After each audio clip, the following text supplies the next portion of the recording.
Heavenly Father, we come before you today with a grateful heart, thanking you for the gift of this day and for gathering us together in your presence.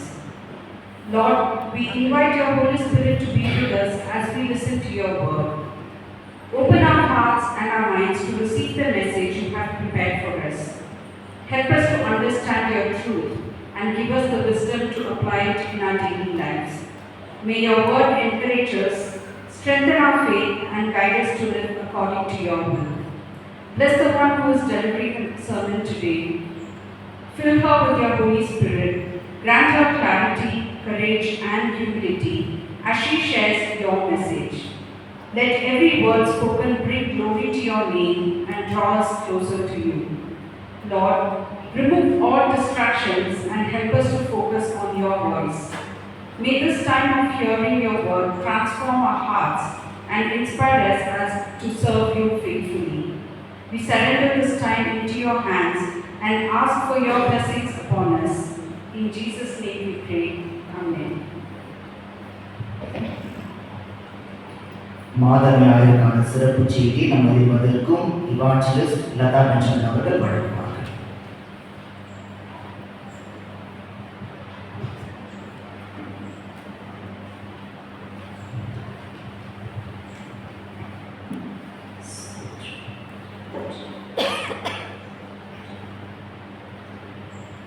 கர்த்தருடைய பரிசுத்த நாமம் மகிமைப்படுவதாக. கர்த்தர் இந்த ஓய்வு நாளில் நாங்கள் எல்லோரையும் குடும்பமாக இந்த இடத்துல கொண்டு வந்து அமர்ந்து அவருடைய பரிசுத்த ஆலயத்தில் அவருடைய நாமத்தை மகிமைப்படுத்தும்படியாய் நம்மை அவர் தெரிந்து கொண்டிருக்கிறார். அதற்காக அவரை நன்றியோடு துதிக்கிறேன். இந்த நாளில் கூட இந்த வாய்ப்பை கொடுத்த ஐயா அவர்களுக்காகவும் நனன் அவர்களுக்காகவும் நன்றி செலுத்துகிறேன். இன்றைக்கு விசேஷமான நாள் பெண்களுக்கு, எல்லா மங்கையர்களுக்கும் மங்கையர் தின வாழ்த்துக்கள். எல்லா சகோதரர்களும் அவருடைய தாயாருக்கும் அவர்கள் கூட பிறந்த சகோதரிகளுக்கும் அவருக்கு பிறந்த பிள்ளைகளுக்கும் இந்த வாழ்த்துக்களை சொல்ல வேண்டுமாய் கேட்டுக்கொள்கிறேன். இந்த மெசேஜுக்காக ஆண்டவருடைய சமூகத்தில் காத்திருக்கும் பொழுது எனக்கு ஞாபகத்துக்கு வந்த ஒரு வசனம் வந்து, பெண்களெல்லாம் கூடி கந்த வர்க்கங்களும் பரிமள தைலத்தையும் ஏற்பாடு செய்து கர்த்தருடைய அடக்கம் பண்ண அந்த இடத்துக்கு அவர்கள் கடந்து போகிறார்கள். இதற்கு ஞாபகம் வந்த பொழுது ஆண்டவருடைய சமூகத்தில் நான் இதற்காக உட்கார்ந்து, அதுவே நான் இதை கொண்டு உங்களுடைய பிள்ளைகளுக்கு நான் என்ன சொல்ல வேண்டும் என்று இயேசுவாக கேட்டுக்கொண்டிருந்தேன். ஆண்டவர் அதை ஆயத்த பண்ணி கொண்டு வந்தபோது நான் அங்கு இல்லை என்று சொன்னார். என்னுடைய மெசேஜ் அங்கேயே முடிஞ்சது. சில நேரங்கள்ல நம்ம யோசிக்கிற மாதிரி நம்மளுடைய யோசனைகள் அவருடைய யோசனைகள் அல்ல. அந்த அதிகால நேரத்தில் அவருடைய சமூகத்தில் நான் அப்படி யோசிச்சேன், நீங்க உங்களுடைய பிள்ளைகளுக்கு என்ன சொல்ல விரும்புறீங்க? இது விசேஷமான நாளா இருக்கிறது. அப்பா, இந்த நாள் ஒரு சிலுவையின் பாதையை நாங்கள் தியானம் பண்ணுகிற ஒரு சமயமா இருக்கிறது.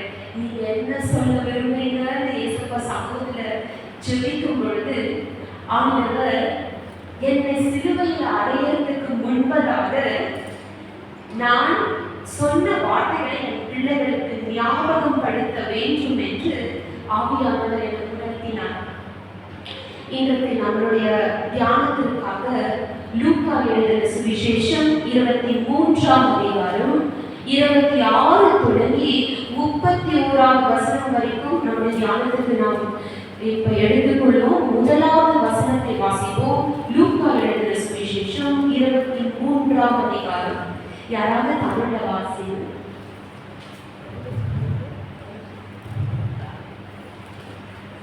அவர்களுடைய கூட்டத்தார் எல்லாரும் எழுந்திருந்து அவரை பிலாத்துவினிடத்துக்கு கொண்டு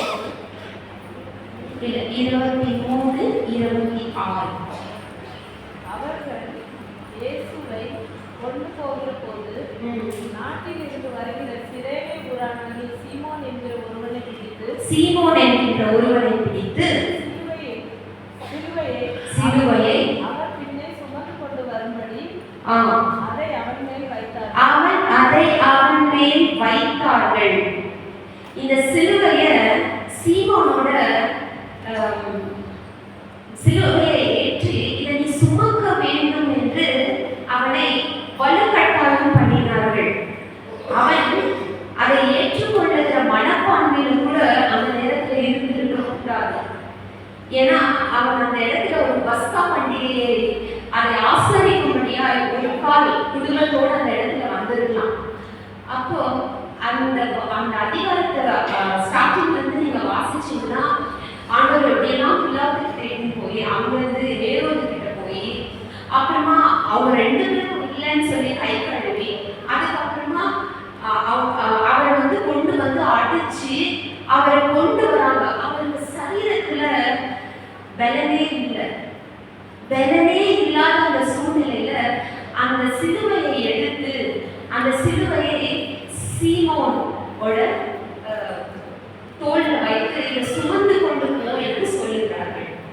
ஆனா என்ன நம்பப்படுகிறது என்றால் அவன் அந்த நேரத்துல சரின்னு அந்த சிலுவையை தூக்கி கொண்டு நான் இயேசுவை பின்பற்றி போறேன் என்று ஒரு தீர்மானத்தை எடுத்த போது அவனுடைய குடும்பம் ஆசீர்வதிக்கப்பட்டிருக்கும், அவனுடைய சந்ததி ஆசீர்வதிக்கப்பட்டிருக்கும். அந்த ஒரு தீர்மானம் ரொம்ப முக்கியமா நம்முடைய வாழ்க்கையில காணப்படுகிறது. அந்த தீர்மானம் எடுத்தபடியா நம்முடைய வசனத்தை நாம் வாசிக்கும் பொழுது அவருடைய 2 பிள்ளைகள் அவரோட மனைவி எப்படியெல்லாம் ஊழியம் செஞ்சாங்கன்னு நாம் தொடர்ந்து நாம் வாசிக்க முடியும். அப்ப சீமோன் அதை ஏற்றுக்கொள்ளுகிற மனப்பான்மையில அவர் வந்தார். அப்ப இன்றைக்கு நாம் எப்படி சிலுவையை சுமக்கிறோம்? நம்முடைய குடும்பத்துல பிரச்சனைகள் காணும் போது நம்ம அந்த சிலுவையை எப்படி சுமக்கிறோம்? வருந்து கொண்டு சுமக்கிறோமா? முறுமுறுத்து சுமக்கிறோமா? நாம் எப்படி சுமக்கிறோம்? ஆண்டவர் அவருக்கு பலன் இல்லை, ஆனாலும் அதை பிதாவின் சித்தத்தின்படி முழுமையாய் அவர் ஏற்றுக்கொண்டார்.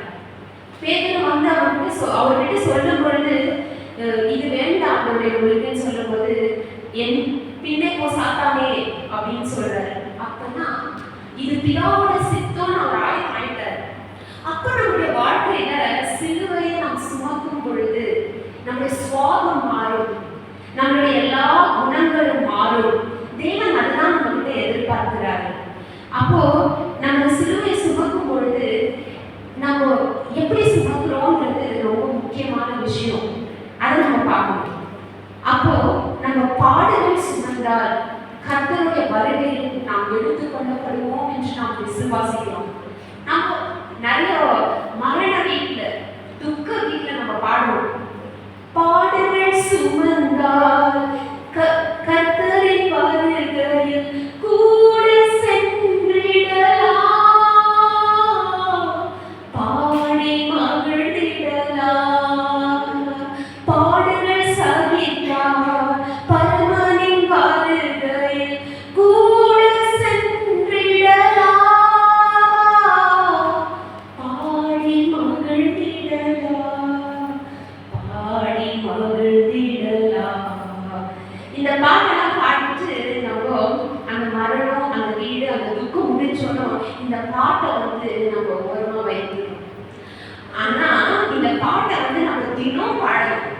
ஏன்னா நம்ம தினம் நம்ம சிலுவையை சுமக்கணும். ஏன்னா இது ஒரு மேல்வீட்டாரின் அனுபவம் இல்லை. இது ஒரு அற்புதத்தை பார்த்து அதை மகிழ்ந்து அந்த நேரத்துல நம்ம மகிழ்ந்து களி கூறுகிற நேரம் அல்ல. இது ஒரு சிலுவையின் பாதை, நம்முடைய வாழ்க்கை சிலுவையின் பாதை. ஆண்டவர் நமக்கு கொடுக்கிற சிலுவையை ஏற்றுக்கொண்டு அந்த நுகத்தை ஏற்றுக்கொண்டு தேவனை பின்பற்றி வரும்படியா கர்த்தர் விரும்புகிறார்.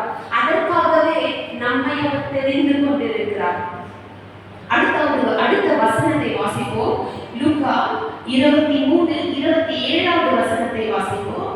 திரள் கூட்டமான ஜனங்களும் அவருக்காக புலம்பி அழுகிற ஸ்திரீகளும் அவருக்கு பின் சென்றார்கள். திரளான கூட்டம்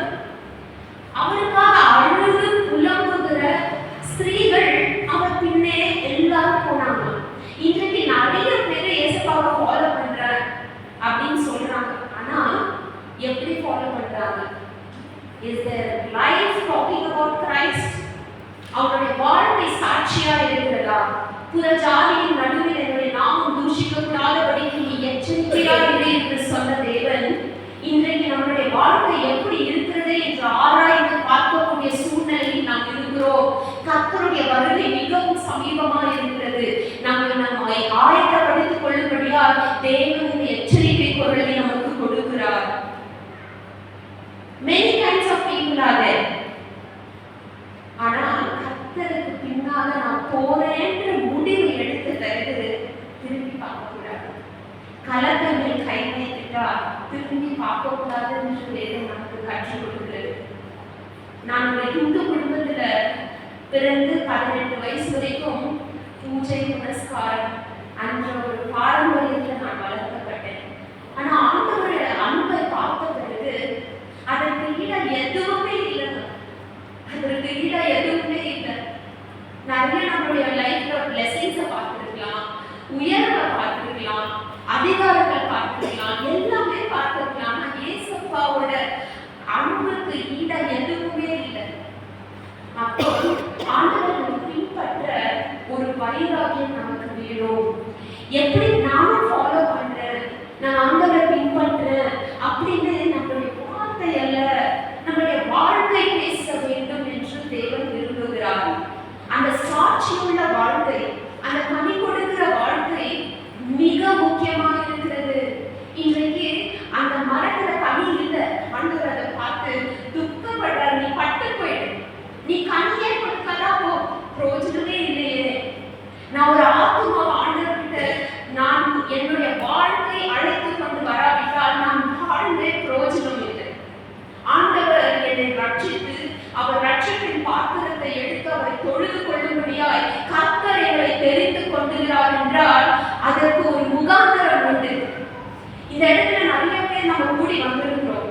ஆனா தேவன் ஒரு முகாந்திரம் இல்லாம இந்த இடத்துல நாம் இல்லை, இந்த நேரத்துல நாம் இல்லை. கர்த்தர் இந்த நாளையும் இந்த நேரத்தையும் நமக்கு குறித்திருக்கிறபடியால் நம்முடைய ஆத்துமாவை அவர் அறிந்திருக்கிறபடியால் இந்த இடத்தில் நாம் கூடி வந்திருக்கிறோம். இயேசுவின் பின்னால் போக துணிந்த பிறகு நாம் திரும்பி பார்க்க கூடாது. அந்த ஒரு வைராகியம் இன்னைக்கு நமக்குள்ளாக வர வேண்டும் என்று கர்த்தர் விரும்புகிறார்.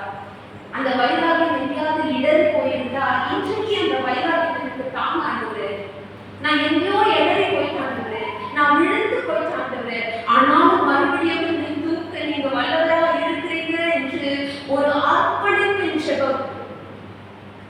சிலுவை என்பது is not a place for it's not expecting your sympathy, but the cross is a place for salvation.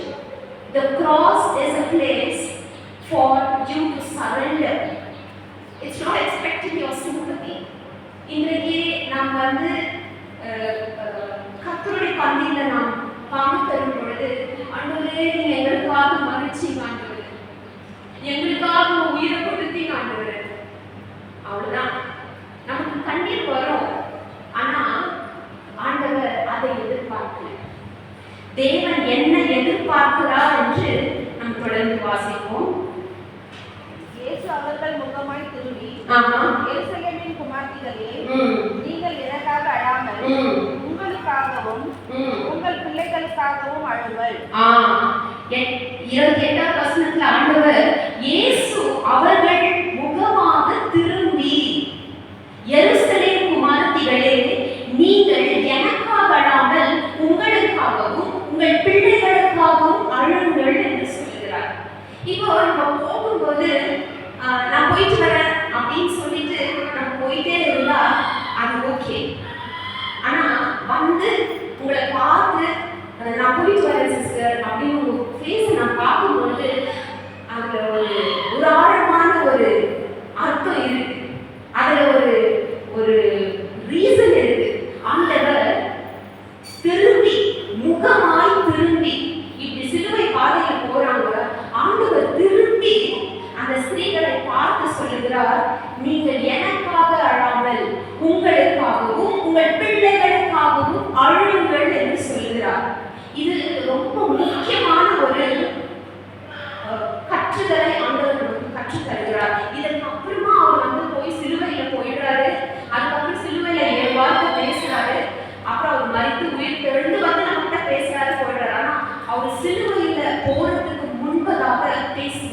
வார்த்தை.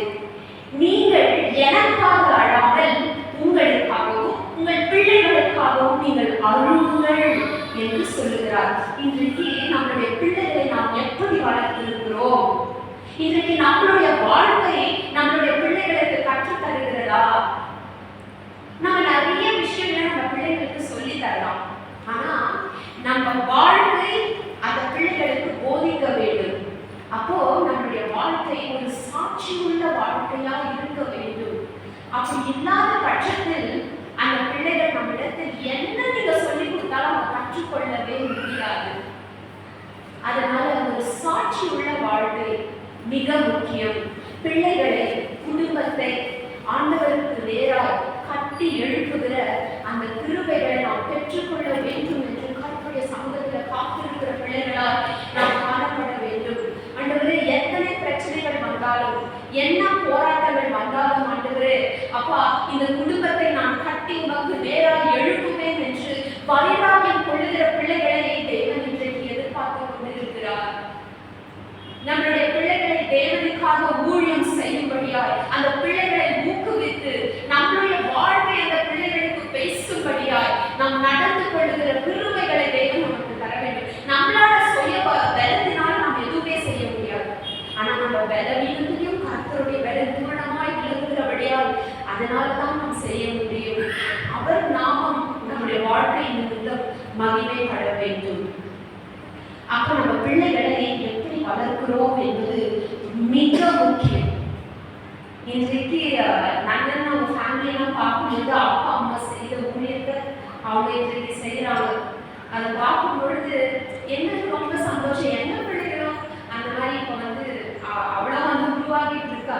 ஆண்டவருக்காக ஊழியம் செய்யணும் அப்படிங்கிற உற்சாகம் அவங்களுடைய லைஃப் நமக்கு பேசுகிறது. அம்மாவோட மரணத்துக்கு வந்த பொழுது கூட அவங்க செய்த ஊழியர்கள், அந்த சாட்சிகளை கேட்கும் பொழுது நமக்குள்ள ஆண்டவரே, உங்களுக்காக நாங்களும் ஏதாவது சாதிக்க வேண்டும் ஆண்டவரே, உங்களுக்காக நாங்களும் ஆண்டவருடைய ராஜ்யத்தை கட்டுகிற அந்த பங்கை எங்களுக்கும் தாங்க ஆண்டவரே அப்படின்னு சொல்லுகிற அந்த ஒரு ஆவி ஆத்மா நமக்கு நிரப்பப்படுகிறதை நான் உணர்ந்தேன். அந்த காலகட்டத்துக்காக தேவனுக்கு நன்றி. இன்றைக்கு பார்க்கும் பொழுது பிள்ளைகள் ஆசீர்வாதமாக இருக்கிறார்கள். என்னுடைய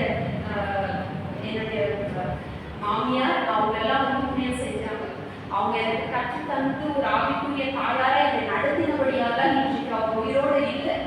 ஆனா அவங்க நடத்தினபடியால் என்னால் இங்கு நின்று கர்த்தருடைய வார்த்தையை உங்களிடத்தில் பகிர்ந்து கொடுக்க முடியுகிறது. இல்லை என்றால் நான் என்றைக்கோ அழிந்து போயிருக்கேன். ஆனா ஆண்டவர் இன்னும் குறித்திருந்தார். அதனால் நம்ம பிள்ளைகளை, நம் குடும்பத்தை முதலாவது தேவனுக்காக கட்டி எழுப்புகிற வைராகியத்தை நாம் கொள்ள வேண்டும். அதுதான் தேவன் திரும்பி சொல்லுகிறார், எருசலேமின் குமாரத்தியே, நீ எனக்காக அழாமல் உனக்காகவும் உன் பிள்ளைகளுக்காகவும் அழுகுங்கள் அப்படின்னு சொல்லிட்டு அது கீழே ஒரு சில காரணங்கள் சொல்றாரு. 29, 30, 31 வாசிப்போம். அலடிகள் வாக்கியவதிகள் என்றும் பிள்ளை பெறாத கர்ப்பங்களும் பால் கொடாத முலைகளும் வாக்கியம் உள்ளவர்கள் என்றும் சொல்லப்படும் நாட்கள் வரும்.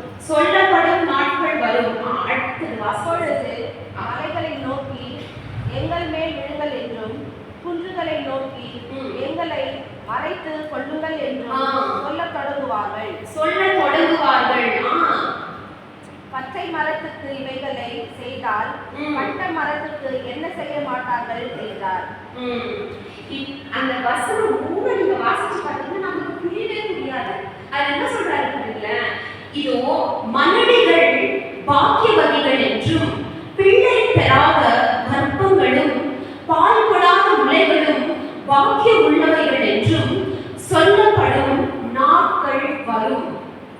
இன்றைக்கு குழந்தை இல்லாத ஒரு மலடியை பார்த்தா இந்த உலகம் வந்து இவங்க மலடி அப்படின்னு பேர் கொடுத்ததே இந்த உலகம் தான். ஆனா ஆண்டவர் என்ன சொல்றாருன்னா, அந்த மலடிகள், இந்த பால் கொடுக்காத அந்த தாயார் ஆசீர்வதிக்கப்பட்டவர்கள் என்று சொல்லுகிற காலம் வருமா? இதை ஏன் நம்ம சிந்திச்சு பார்க்கலாம். அப்போ நம்ம வந்து ஆசீர்வாதமா இருக்கணும். இல்ல நம்ம திருமணமாகி நம்ம பிள்ளைகளை நம்ம பார்த்து ஆசீர்வாதமா இருக்கணும்ல. அப்போ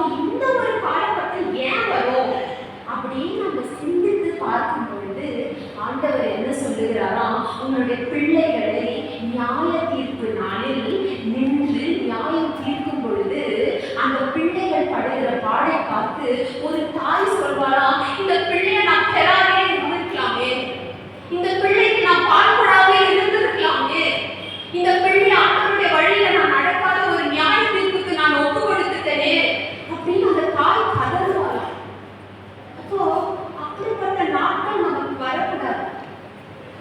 அப்படிப்பட்ட ஒரு சூழ்நிலை ஒரு தாயாருக்கு வரவே கூடாது. இன்றைக்கு நம்ம பிள்ளைகளை எப்படி வளர்த்திருக்கிறோம்? ஆண்டவருடைய நியாயத்திற்கு வரும்பொழுது என்னுடைய பிள்ளையும் என்னோடு கூட சேர்ந்து பரலோகத்தில் வருவார் என்ற உறுதி எத்தனை பேருக்கு நமக்கு இருக்கிறது? அவருடைய பாடுகளிலும் பிரச்சனைகளிலும் அந்த பிள்ளைகள் எப்படி வளர்கிறார்கள்? நம்ம வீட்டில் இருக்கிற பிரச்சனையை பார்த்து அந்த பிள்ளைகள் எப்படி ரெஸ்பாண்ட் பண்றாங்க? It's very important. It's very important. நம்ம ஏதோ வாழணும், நம்ம ஏதோ சம்பாதிச்சோம், அவங்களுக்கு செய்ய வேண்டியது கடமையை செஞ்சோம். கர்த்தருடைய வழியில் அந்த பிள்ளைகளை நடத்த வேண்டியது மிக முக்கியம் என்று தேவன் இங்கு குறிப்பிடுகிறார். அந்த தாயார் கதறி அழுகிற சூழ்நிலை யாருக்கும் வரவே கூடாது.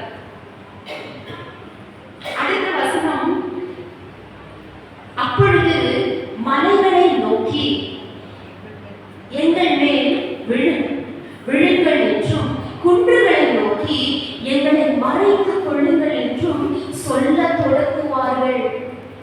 பயம். ஓடி போய் எல்லாம் மலையை ஒழிச்சிடலாமா? மலை எல்லாம் என் மேல விழுந்து என்னை மூடிக்கொள்ளட்டும், அந்த குன்றுகள் என்னை மறைத்துக் கொள்ளட்டும். ஆனா ஆண்டவருடைய பார்வையை யாருமே தப்பிக்க முடியாது. யாருமே தப்பிக்க முடியாது. இன்றைக்கு எப்படியோ நம்ம வாழணும் இல்லை, ஆனா ஒவ்வொரு நாளும் அந்த சிலுவையை சுமந்து கொண்டு அனுபவத்தை நாம் பின்பற்றி வர ஆண்டது. அதுதான் நம்ம கர்த்தருடைய சன்னதிக்கு, கர்த்தருடைய அந்த பரலோகத்துக்கு நேராய் நம்ம நடந்து செல்லுகிற பாதை. அதுதான் பைபிள்ல சொல்லப்பட்டிருக்கு. அந்த பாதை ஈஸி இல்லை. It's not easy. It's a narrow path. ஆனாலும் அந்த பாதை நம்ம ஏற்றுக்கொண்டு ஆண்டவரை பின்பற்றி போகிற அந்த சுபாவத்தை நம்ம உருவாக்கி கொள்ள வேண்டும் என்றால் ஆவியானவர் நம்மளை நிரப்பி நம்ம நடக்க வேண்டிய வழி அவர் காண்பிப்பார். நான் உன்மேல் கண் வைத்து உனக்கு ஆலோசனை சொல்லுவேன், நீ நடக்க வேண்டிய வழியை உனக்கு காண்பிப்பேன் என்று சொன்ன தேவன் இன்றைக்கும் உயிருள்ளவராக இருக்கிறார். அந்த கடைசி வசனத்தை வாசிச்சு பாருங்க. என்ன சொல்றாரு? அப்பொழுது பச்சை மரத்துக்கு இவைகளை செய்தால் பட்ட மரத்துக்கு என்ன செய்ய மாட்டார்கள்? என்ன செய்ய மாட்டார்கள்? ஆக்சுவலி இங்கிலீஷ்ல எப்படி போட்டுருக்குன்னா, for if men do these things when the tree is green, what will happen when it is dry? மனுஷர்கள் பச்சையா இருக்கிற இந்த மரத்துக்கு இப்படி அவங்க இறங்காவிட்டால் அது பட்டு போன பிறகு அவங்க என்ன செய்ய முடியும் அப்படின்னு ஆண்டவர் கேட்கிறார். அப்போ பச்சையா இருக்கிறது இன்னைக்கு என்ன? ஆண்டவருடைய சமூகம் நம்ம குடும்பத்தில் இருக்கிறது. நானே வழியும் சத்தியமும் ஜீவனுமா இருக்கிறேன். பச்சை என்பது ஜீவன். கர்த்தருடைய பிரசன்னம் நம்ம குடும்பத்தில் இன்றைக்கு இருக்கிறது. தேவன் நான் போகிறேன், என் தேற்றவாளனை உமக்காக விட்டு போகிறேன் என்று தேவன் சொன்னார். அந்த ஆவியானவர் இன்றைக்கு நம்மளோடு கூட இருக்கிறபடியில் தான் நாங்கள் பச்சையும் பசுமையுமா இருக்கிறோம். ஆண்டவருடைய தீர்மானம், ஆண்டவருடைய ஜட்ஜ்மெண்ட் டே வந்துருச்சுன்னா that's the Friday. அன்றைக்கு தான் வறண்டு காணப்படும். அப்ப அன்றைக்கு என்ன செய்ய முடியும்னு ஆண்டவர் சொல்றாரு. இதை சாதாரண நம்ம படிக்கும் பொழுது நமக்கு புரியாது. பட் அது ஆழமா நம்ம ஆண்டவர் என்ன சொல்றாரு அப்படின்னு நம்ம ஆராய்ச்சி பார்க்கும் பொழுது ஆண்டவர் சொல்றாரு, எருசலேம் குமாரத்தியே, நீ எனக்காக அழாமல் உனக்காகவும் உன்னுடைய குடும்பத்துக்காகவும் உன்னுடைய பிள்ளைகளுக்காகவும் உன்னுடைய ஊழியத்துக்காகவும் உன்னுடைய சபைக்காகவும் உன்னுடைய சந்தானத்துக்காகவும் உன்னை சுற்றி இருக்கிற பிள்ளைகளுக்காகவும் ஆத்துமாவை அறுவடை பண்ணுகிற கிருபைகளுக்காக, ஆத்துமாக்களை சபையில கொண்டு வந்து சேர்க்கிற அந்த கிருபைகளுக்காக நாம் ஜெபிக்க வேண்டும். நம்முடைய குடும்பத்தை ஆயத்தப்படுத்தி தேவனுடைய ராஜ்யத்தை ஆதாயப்படுத்தும்படியாய் நாம் தேவனுக்கு அதை நாம் நேராய் அந்த பாதையில நாம் செல்லும் பொழுது அந்த சிலுவையை நாம் சுமக்க வேண்டிய சூழ்நிலை இருக்கும். கஷ்டம் இருக்கும், பிரச்சனைகள் இருக்கும், பாடுகள் இருக்கும். ஆனாலும் தேவன் நம்மோடு கூட இருக்கிறார். இந்த சீமோன் சிலுவையை தூக்கி கொண்டு போறார். ஆனா இயேசு பக்கத்துல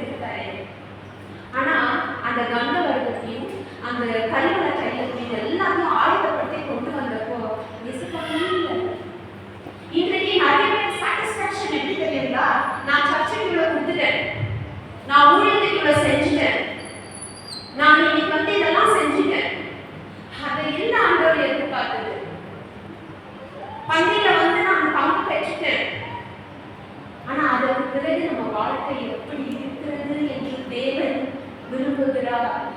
ஒவ்வொரு நாளும் தேவனுடைய சமூகத்துல உட்கார்ந்து இன்றைக்கு ஆண்டவரே நான் ஏதாவது தவறு பண்ணனா, இன்றைக்கு நீங்க விருப்பப்படுற மாதிரி நான் நடந்து அப்படின்னு கேட்டுக்கொள்ளுகிற ஸ்வபாவத்தை நமக்குள்ள நாம் உருவாக்கி கொள்ள வேண்டும்.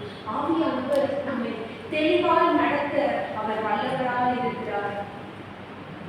இயேசுவின் பின்னே போக துணிந்தே, இயேசுவின் பின்னே போக துணிந்தே, இயேசுவின் பின்னே போக துணிந்தே, பின்னோக்கே நான், பின்னோக்கே நான், பின்னோக்கே நான், பின்னோக்கே நான்.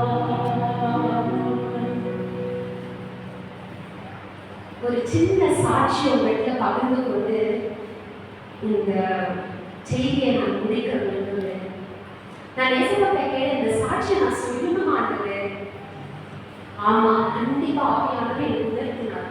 நிறைய பேர் இந்த பாதையில் போய்கொண்டு இருக்காங்க, இந்த சாட்சியை நீ கட்டாயம் சொல்லணும்ட்டு ஆவியானவர் எனக்கு பாடப்படுத்தினபடியால் இந்த சாட்சி உங்களுக்கு பகிர்ந்து கொள்கிறேன். என்னுடைய பிள்ளை, என்னுடைய தாயார், என் குடும்பம் வந்து அவங்களுக்கு சிங்கப்பூர்ல செட்டில் ஆயிருக்காங்க. என்னுடைய பிள்ளை அவங்க படித்துக் கொண்டிருந்தாள். அவள் 12th முடிச்ச பிறகு அவளுக்கு வந்து காலேஜுக்கு எங்கேயாவது அப்ராட் அப்ளை பண்ணணும்னு சொல்லி அவள் யூஎஸ்ல நான் அப்ளை பண்ணுறேன் அப்படின்னு சொல்லி எங்ககிட்ட வந்து அவள் பேசும்பொழுது அவங்க டேடிக்கு அந்த விருப்பமே இல்லை. நானும் வந்து பிள்ளைக்காக பேசுறதா இல்லை கணவருக்காக பேசுறதான்னு சரிம்மா நம்ம ஜெபிப்போம், இப்போதைக்கு அவளை ஓகேன்னு சொல்லுங்க அப்படின்னு சொல்லி அவளையும் கன்வின்ஸ் பண்ணி அவளையும் சரிம்மா இப்போ நம்ம ஜெபிப்போம் அப்படின்னு சொல்லி அதற்காக என்ட்ரன்ஸ் ஃபீயும் பே பண்ணிட்டான். பே பண்ணிட்டு அந்த எல்லாமே நடந்த பிறகு ஆண்டவர் திரும்பி அவளை சிங்கப்பூர்லேருந்து கொண்டு வந்துட்டாங்க இந்தியாவுக்கு கொண்டு வந்த பிறகு அவளுக்கு ஒரு ஆஃபர் வருது. யூகேல உங்களுக்கு வந்து இந்த மாதிரி இந்த காலேஜ்ல உங்களுக்கு இந்த காலேஜ்ல உங்களுக்கு கிடைச்சிருக்கு. அப்போ அது வரும்போது எனக்கு ஒரே ஒரு கன்ஃபியூஷன். ஆண்டவரே இப்போ யூஎஸ்ன்றா, இப்போ யூகேலேருந்து ஒரு சிலர் வருது, எங்க ஆண்டவரே நீங்க என்ன வைத்திருக்கிறீங்க ஆண்டவரே அப்படின்னு சொல்லி ஜெபித்து ஆண்டவர் ஒரு காரியத்தை எனக்கு நினைவுபடுத்தினார். அவள் சின்ன வயசுல இருக்கும் பொழுது அவள் ஒரு உன்னுடைய ஏம் என்னன்னு கேட்டப்போ ஒரு பில்டிங் வரைஞ்சிட்டு I want to study in UK university அப்படின்னு எழுதி சின்ன பிள்ளையாக கொண்டு வந்தாங்க. அப்போ நான் கெஸ் பண்ணிட்டு சரிம்மா அவனை ஏசு ஆசீர்வதிப்பாரு அப்படின்னு சொல்லி கெஸ் பண்ணி அவளை அனுப்பிட்டேன். அது எனக்கு தேவன் ஞாபகப்படுத்தினார். ஒரு தாயோட ஜபத்தை என்னமே தேவன் புறமே தள்ளுனதே கிடையாது. அப்போ போன வருடம் அவளுக்கு சரி நம்ம இதுக்காக ஆயத்தப்படுத்துவோன்னு உனக்கு பெஸ்ட் யூனிவர்சிட்டியில் அவளுக்கு கிடைச்ச பிறகு சரி நம்ம இதுக்காக பணம் நாங்கள் எப்படி ஆயத்தம் படுத்துறதுப்பா, எங்களுக்கு இந்த வேலை இல்லையா ஆண்டவர், இவளை இப்படி படிக்க வைக்கக்கூடிய அந்த வருமானம் எங்களுக்கு இல்லையா ஆண்டவர், ஆண்டவருடைய சமூகத்தில் நாங்கள் ஜெபித்து கொண்டே இருந்தோம்.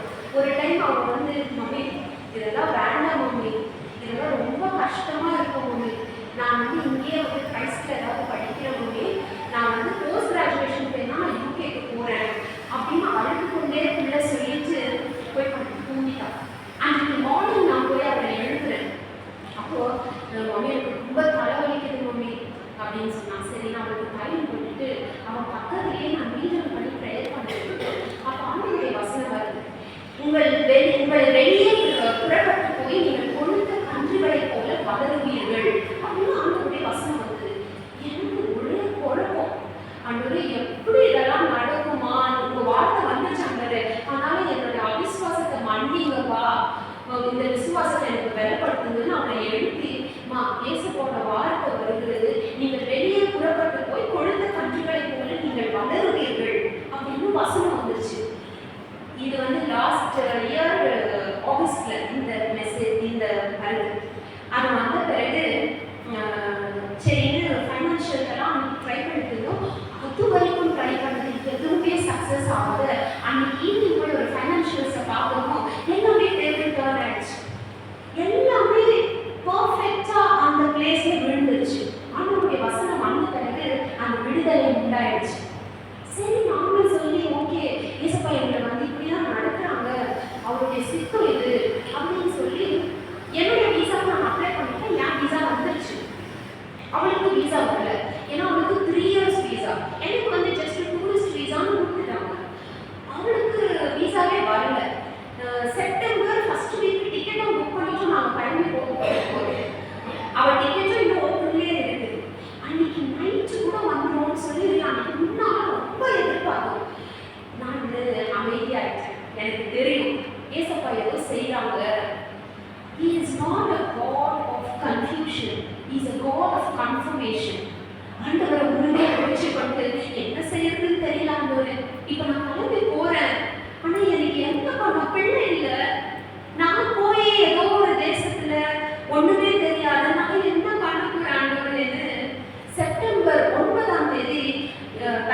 மம்மி நீங்க போங்க மம்மி, நான் வீட்டுக்கு போறேன், ஆனா நான் வெயிட் பண்றேன் மம்மி, ஏசப்பா என்னை நடத்துவாரு, அந்த கரெக்ட் டைம்ல என்னுடைய பாதம் அங்க வந்து படும்னு சொன்னேன்.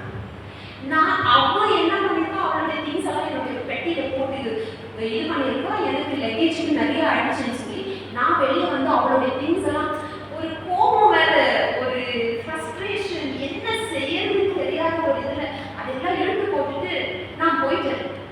நான் போய் அந்த லேண்ட் ஆன பிறகு ஹோட்டலுக்கு போய் பார்க்குறேன், அவளோட 2 ஷூஸ் மட்டும் இருக்கு.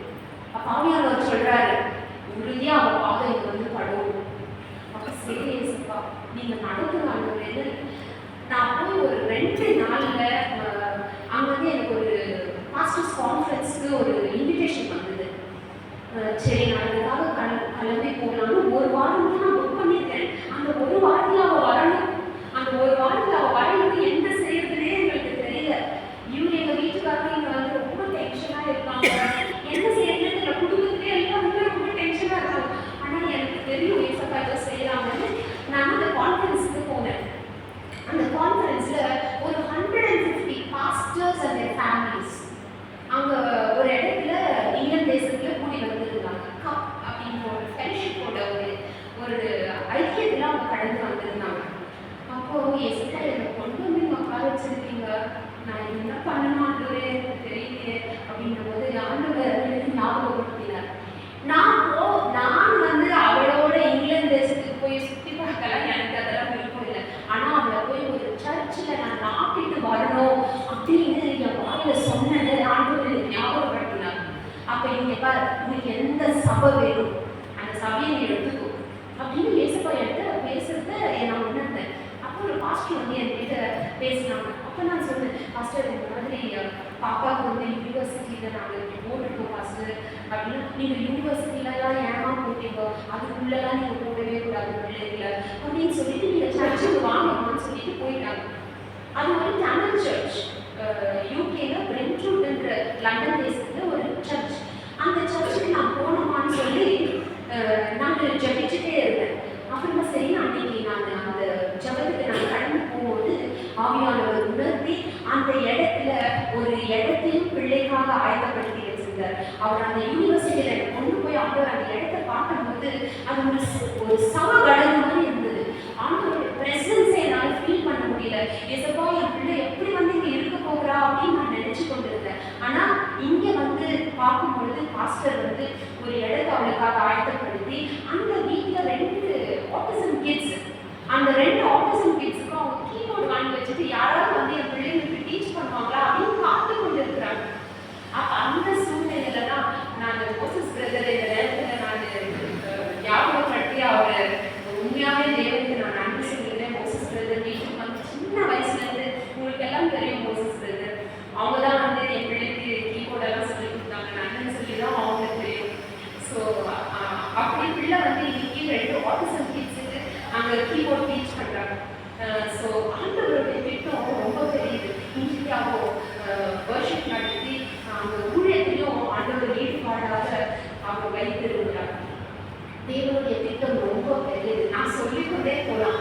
ஆனால் நான் என்ன சொல்ல விரும்பினேன்னா, நம்ம அதே திட்டங்களை நம்ம வைத்திருக்கலாம். ஆனால் தேவனுடைய திட்டம் இன்னதென்று நாம் அறிந்து கொண்டு 60 டேஸ் நான் அங்கே இருந்தேன். எங்களுக்கு அவ்வளோ வருமானம் இல்லை, எனக்கு அவ்வளோ பணம் இல்லை. ஆண்டவரே எப்படிப்பா 60 டேஸ் என் ஆண்டவர் அந்த இடத்துல நீளம் பண்ண வச்சு உன் பிள்ளை இங்கே வந்து ஒரு தானியலை போல இந்த தேசத்தில் நான் உயர்த்துவேன் தேவன் அந்த வார்த்தையை கொடுத்து என்னை ஜெபிக்க வைத்தார். ஒரு மாசம் கழிச்சு அவள் வந்தா. அவள் வந்த பிறகு நான் சர்ச்சில் போய் அவளை பாஸ்டர் கிட்ட ஹேண்ட் ஓவர் பண்ணிட்டு மனப்பூர்வமாக நான் வந்தேன். ஒரு தாயாரா நான் சொல்றேன், அந்த ஒரு அனுபவத்துக்குள்ள நான் போகணும். நம்ம பிள்ளைகளோட சக்சஸ் ஆண்டவரோட இணைந்து இருக்கிறத நான் பார்க்கணும். அப்பதான் நம்மளுடைய வாழ்க்கை உண்மையாவே அந்த ஆண்டவருடைய ஒரு தீர்மானம் வரும்பொழுது, அந்த ஜட்ஜ்மெண்ட் டே வரும்பொழுது, என் பிள்ளை ஆண்டவர் உண்மையா எனக்கு கொடுத்தாரு, என் பிள்ளைய நான் வளர்த்து உமக்கே கொடுத்துருக்கிறேன் ஆண்டவரே அப்படின்னு சொல்லுகிற ஒரு தாயாரோட பாக்கியத்தை, ஒரு தகப்பனாரோட பாக்கியத்தை நாம் பெற்றுக்கொள்கிற கிருபைகளை நாம் இன்றைக்காக நாம் ஜெபிப்போம். அதற்காக கண்களை மூடி ஒரு விசை கூட ஆண்டவரே உமக்கு நன்றி ராஜா, உம்மை நன்றியோடு நாங்கள் துதிக்கிறோம். நீங்க கொடுத்த வாக்கியம் உடைய பிள்ளைகளுக்கு பகிர்ந்து கொடுக்க